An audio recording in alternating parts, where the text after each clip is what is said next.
As the great Buddha once wisely said, the mind is everything, what you think you become. When life feels uncertain, when the future is blurry and your heart is heavy, it's not always the situation that drowns you. It's your own mind, the endless thoughts, the imagined fears, the weight of what if. In these moments, your mind becomes the battlefield, and the real struggle is not outside of you, it's within. But Buddhism offers something rare in today's chaotic world, a way back to stillness, even while the storm rages on. It teaches us that peace isn't something you chase or find in the outside world. It's something you return to, a quiet place inside you that never left, only forgotten. In this video, we'll walk a path rooted in ancient wisdom, a path that shows you how to breathe again, how to let go, and how to stop being at war with your own thoughts. Take a deep breath. This is your moment of return. 1. Your thoughts are not always the truth. One of the most powerful teachings in Buddhism is that your mind is not always your friend. It doesn't always tell the truth. In fact, the Buddha often described the mind as a wild monkey, jumping from one fear to another, constantly making up stories based on fear, insecurity, and past pain. When you're going through hard times, your thoughts can become especially loud and convincing. You may hear things in your head like, "I'll never make it," "I'm not good enough," "Everything is falling apart." But here's the truth. Just because you think it doesn't mean it's real. Thoughts are not facts. They are mental habits, patterns your brain has repeated over time, often rooted in fear, not truth. Buddhism teaches us to become observers of our thoughts rather than believers in them. Instead of getting pulled into every negative thought, you can take a step back and simply notice it. Imagine your thoughts as clouds in the sky. Some are dark and heavy, some are light and fluffy, but none of them stay forever, and none of them are the sky itself. You are the sky, your awareness, your presence, your inner stillness. That is your true nature. The clouds are just passing moods. So when a worried or fearful thought comes, practice saying, that's just a thought. It's not who I am. It's not the full truth. Take a deep breath. Let it pass without reacting to it. This practice, called mindfulness, is like learning to sit beside a rushing river without jumping in. The more you recognize your thoughts as temporary and separate from your true self, the less power they have over you. And slowly you'll find a quiet confidence growing inside, one that no fearful thought can destroy. 2. Focus on the present, not the prediction. One of the main reasons we worry so much is because we leave the present moment and get lost in the future. We start imagining everything that could go wrong. What if I lose everything? What if I fail? What if I'm not strong enough to handle this? These thoughts create anxiety, not because they're happening now, but because our mind is making predictions. But Buddhism teaches us something simple and powerful. The future does not exist yet. The only thing that is real is this moment, right here, right now. The present moment is the safest place you can be. It's where your breath is. It's where your body is. It's where peace lives. When you anchor yourself in the now, even just for a few minutes, your mind slows down. You begin to realize that in this moment, you are okay. You are breathing. You are alive. You are safe. It's important to understand that worry is usually not about what is happening now. It's about what might happen later. But the future is just a mental movie. It's not happening yet. And most of the time, the things we worry about never even come true. So instead of trying to predict the future or control what hasn't happened, practice returning to the now. Buddhism encourages simple methods for this, like mindful breathing, listening deeply to your surroundings, or paying attention to what your body feels. When your mind begins to spin with fear, ask yourself, What is actually happening right now? Am I okay in this moment? Can I take one mindful breath?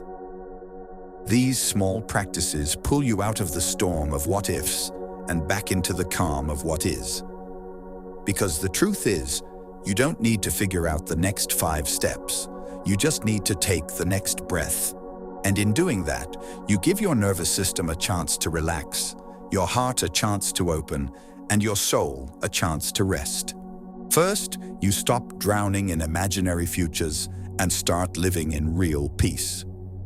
3, you can't control everything, but you can control this. One of the biggest sources of worry and stress is the desire to control everything around us. We want things to go according to plan. We want people to treat us a certain way. We want our efforts to guarantee success. But life rarely listens to our plans. The weather changes. People disappoint us. Situations fall apart. Unexpected problems show up without warning. And when things don't go how we imagined, we feel helpless, frustrated, or scared. But Buddhism teaches us a life-changing truth. Trying to control everything is a cause of suffering. Why? Because control is an illusion. The more you try to grip tightly, the more things slip out of your hands. It's like holding sand in your fist. The tighter you squeeze, the more you lose. Real peace doesn't come from controlling the outside world. It comes from mastering your inner world. Here's what you can control: your breath, your response, your mindset, your energy, your actions, your presence. You can't stop the storm, but you can choose to stand calmly in the rain. You can't stop people from saying hurtful things, but you can choose not to let their words poison your heart. You can't guarantee success, but you can give your best, stay present, and let go of the outcome. In Buddhism, this practice is called equanimity, a balanced, peaceful mind that stays steady even when life feels chaotic. It doesn't mean you give up or stop caring. It means you shift your energy from controlling to responding wisely. For example, when someone speaks with anger, you can choose to breathe instead of react. When your plans fall apart, you can choose to trust that a new path may be opening. When uncertainty appears, you can choose faith over panic. This isn't easy, but the more you practice it, the more you realize how powerful you really are. Not because you control the world, but because you don't let the world control your peace. So when your heart feels overwhelmed, remind yourself gently, I don't need to control everything. I only need to control how I respond. That's where your strength lives. That's where worry begins to fade. And that's where true inner freedom begins. For your worst days still built you. It's easy to look back on the hardest moments of your life and wish they had never happened. When you were at your lowest, whether it was facing loss, heartbreak, failure, or disappointment, you probably felt broken, alone, and unsure if you could ever recover. But here's a truth that Buddhism teaches us. Those painful moments were not wasted. They were the bricks that built your strength, your compassion, and your wisdom. Think about a seed pushing its way through dark, heavy soil. At first, it feels the weight of earth pressing down on it. It might struggle and crack, but without that pressure, it could never sprout. Those very forces that felt like they were crushing it also gave it the power to grow upward toward the light. In much the same way, your worst days pressed on you, but they also pushed you to become more resilient. Every time you experienced suffering, you had to face difficult feelings, grief, anger, fear. You may have wanted to run away, blame someone else, or give up entirely. But when you stayed present with your pain, when you acknowledged it instead of hiding from it, you learned something invaluable about yourself. You discovered how deep your capacity to heal could be. You uncovered hidden strengths you didn't know you had. You learned that even when you felt powerless, you still had choices. The choice to breathe, to continue, to reach for hope. In Buddhism, This process of transforming suffering into wisdom is called turning poison into medicine. Just as a skilled alchemist turns a harmful substance into something healing, you turn hardship into understanding, empathy, and inner peace. Your worst days taught you humility because you learned that you are not in control of everything. They taught you compassion because you now know what it feels like to hurt, and you can extend kindness to others in pain. They taught you patience because healing never happens overnight. And they taught you gratitude because when you finally emerged on the other side, you saw life's simple blessings with fresh eyes. So, the next time you're tempted to despise the past, remember this. Each painful chapter of your life played an essential role in shaping who you are today. Without the struggles, you wouldn't appreciate peace. Without the failures, you wouldn't value success. And without the low points, you might never reach for something higher. Embrace your history as a teacher, not an enemy. Bow to the lessons learned, even the harsh ones, because in Buddhism, every moment of suffering is an opportunity to awaken to your own strength, compassion, and the unshakable peace that lives within you. 5. Not everything deserves a reaction. When life throws challenges your way, insults from others, unexpected setbacks, or moments of self-doubt, it's natural to feel an immediate urge to respond. Our minds are wired to react swiftly. Someone says something hurtful, and we lash back. A problem arises, and we panic. Yet Buddhism teaches us that every reaction costs a piece of our peace. If we allow ourselves to be pulled into every conflict, our energy becomes scattered, and worry takes root more deeply. Imagine your mind as a vast, calm lake. When a pebble is thrown, ripples appear. But if the lake remains tranquil, the ripples eventually subside. However, if the lake's surface is already turbulent, even the smallest pebble creates waves that grow and persist. In the same way, if your mind is agitated, filled with fears, frustrations, and unprocessed emotions, any external pebble, an unkind word, a sudden change in plans, a reminder of a past mistake, can set off a storm of reactions. Buddhist wisdom encourages you to cultivate a state of inner stillness so that minor disturbances don't automatically trigger a response. This doesn't mean you become passive or uncaring. Rather, it means you learn to pause before reacting. In that pause, you create space to choose a wise response instead of an immediate, often knee-jerk reaction. When someone criticizes you harshly, your first impulse might be to defend yourself, to strike back, or to shut down. But if you breathe and observe your feelings, anger, hurt, or shame, without immediately acting on them, you give yourself time to see whether a reaction is truly necessary. Often, you'll realize that the words were more about the speaker's own pain than about you. By choosing not to react, you preserve your peace and your relationships. Consider daily annoyances: a long line at the store, a rude driver cutting you off, a notification that disrupts your focus. None of these moments deserves a full-blown emotional storm. Yet when you allow yourself to react, clenching your fists, clenching your jaw, your heart racing, you carry unnecessary tension. Buddhism teaches mindful awareness. Notice the irritation rising in your chest. Recognize the impulse to clench, and then choose to let it pass. You might even silently remind yourself, this is just a passing moment. It does not need my full attention. In doing so, you free up mental and emotional space for things that truly matter. Another source of unnecessary reaction is the inner critic, the voice that judges every misstep, every flawed thought. When you make a mistake at work or fail to meet your own expectations, that inner voice says, "See, you're not good enough." If you react by spiraling into guilt or shame, you create further suffering. Instead, Buddhism invites you to observe that inner judgment, as if it were someone else's nickname. Just a voice that doesn't hold the ultimate truth.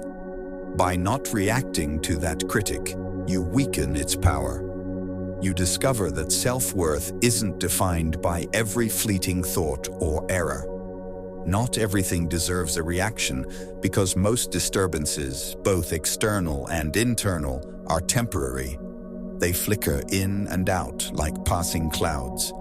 If you practice remaining centered, you realize that reacting to each one is like trying to catch every cloud in your hand. You end up exhausted, with hands full of mist. The practice can start small. The next time you feel anger swell, place a gentle hand over your heart. Take 3 deep breaths and let the sensation settle. You might say to yourself, "I acknowledge this feeling, but I do not need to act on it right now." Over time, this pause becomes a habit. You'll find that even when the world seems chaotic, people arguing, plans derailing, unexpected news, you don't immediately lose your balance. Instead, you maintain a calm center. Worry begins to lose its grip because you're no longer fueling every fear with a reaction. Ultimately, Buddhism teaches that true wisdom lies in discernment, knowing which things deserve your attention and energy, and which things are merely passing disturbances. By refusing to react to every impulse, you conserve your inner resources, you protect your heart from needless pain, and you create a steady foundation of peace that even the fiercest storms cannot uproot. 6. Reframe the problem as a path. When you're in the midst of a crisis or struggle, it's natural to see the challenge as something to be avoided or defeated. You may feel trapped by circumstances, believing that the problem is a dead end rather than an opportunity. Yet Buddhism offers a radically different perspective.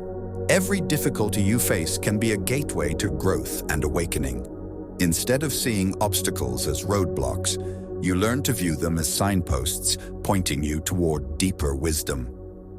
Imagine walking through a dense forest and encountering a fallen tree blocking your path. You could stand there, frustrated, convinced that your journey is over. Or you could walk alongside the tree, discover a small opening beneath its branches, and continue moving forward.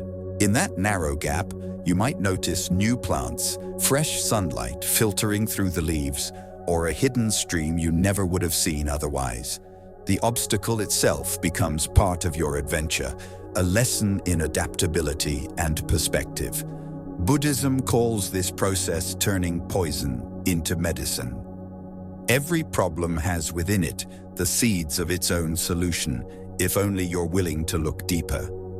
When a relationship ends, rather than seeing it as a devastating failure, you can ask yourself, what can I learn about compassion, healthy boundaries, or self-worth from this experience? When your career hits a setback, you can inquire, what hidden talents am I being invited to develop? What new direction might emerge from this challenge? By reframing, you transform the energy of fear and resistance into curiosity and intention. This shift doesn't mean you pretend everything is fine when it's not. It doesn't deny the pain you feel. Instead, it invites you to lean into the discomfort long enough to discover its hidden gifts. Buddhism teaches that suffering reveals the roots of attachment, aversion, and ignorance, the very patterns that keep you trapped in cycles of stress and worry. When you face the hard truth of your pain, you gain insight into why certain situations make you suffer.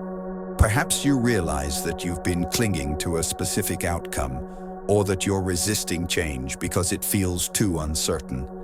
In recognizing these patterns, you begin to loosen their grip. The practice of reframing also involves trusting that the universe has a wisdom beyond your immediate understanding. When the Buddha was confronted with painful questions about life and death, he didn't try to force answers. He sat in silence, observing the nature of reality.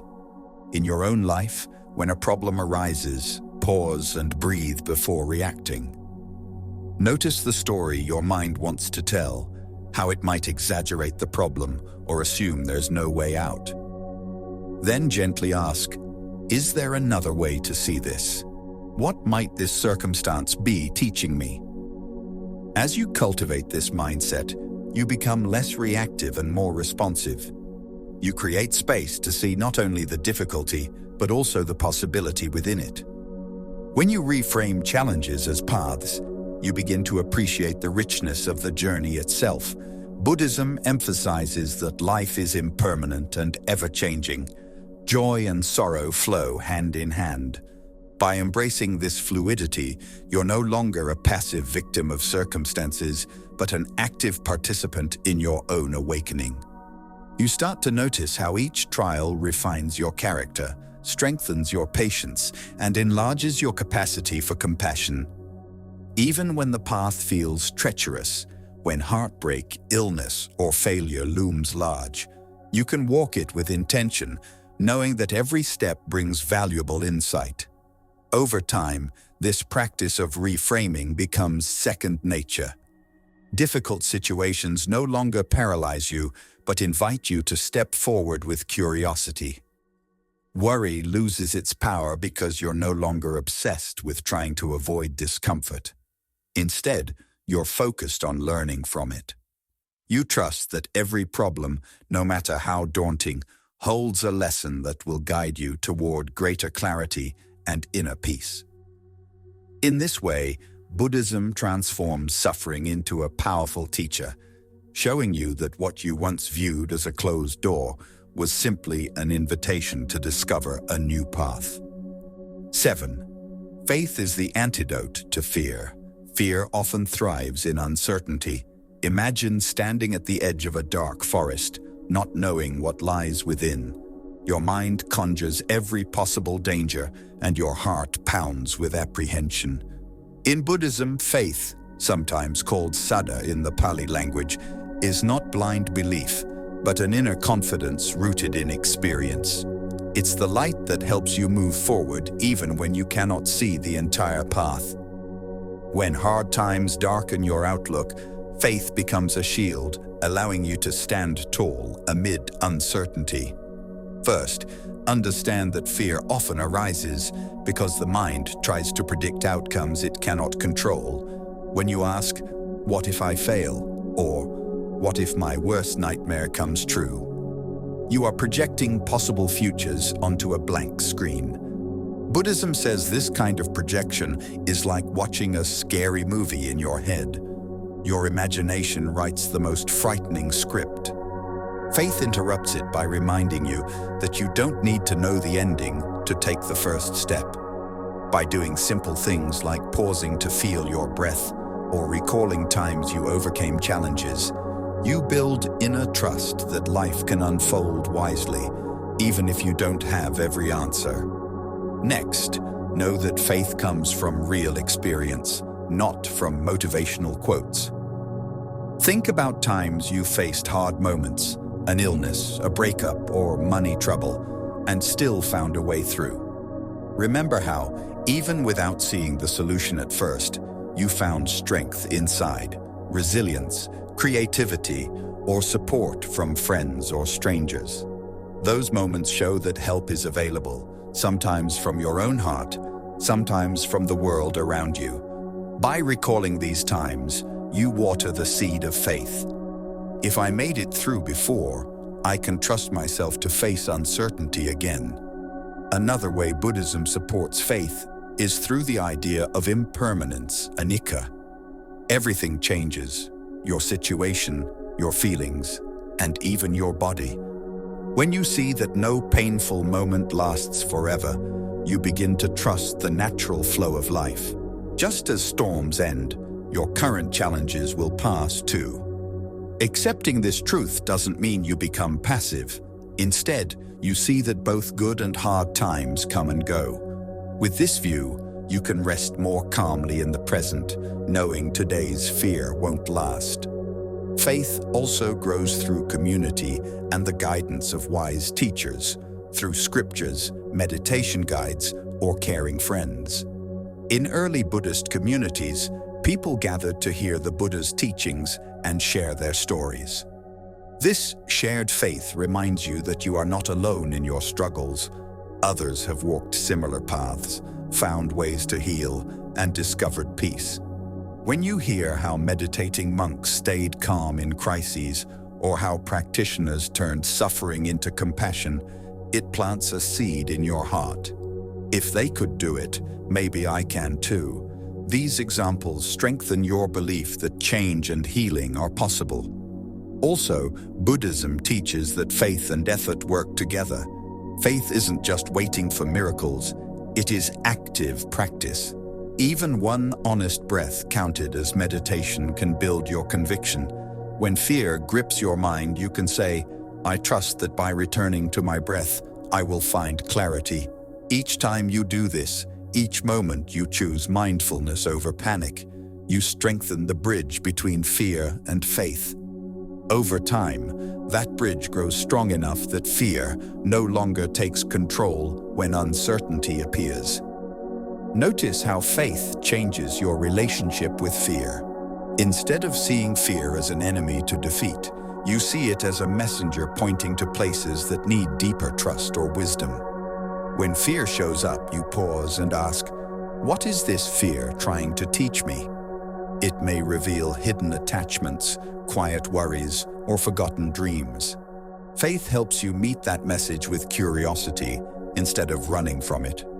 You may find that under the fear, there is a longing for purpose, a need for connection, or a wish to live by your true values.